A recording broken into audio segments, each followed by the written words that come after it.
So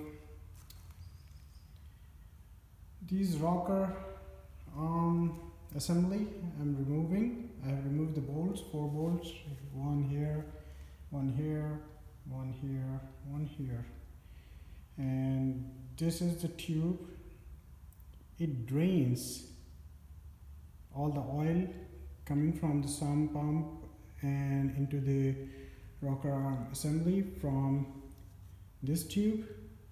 It comes from all the way from here and it goes up here and it supplies the oil inside this rod. This is a hollow rod.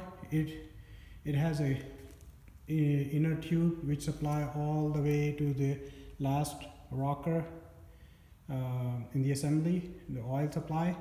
And once it comes from here from this tube all the way travel to this and drains out of this tube back to the through the outlet from the all the way from head to the inside the sump pump.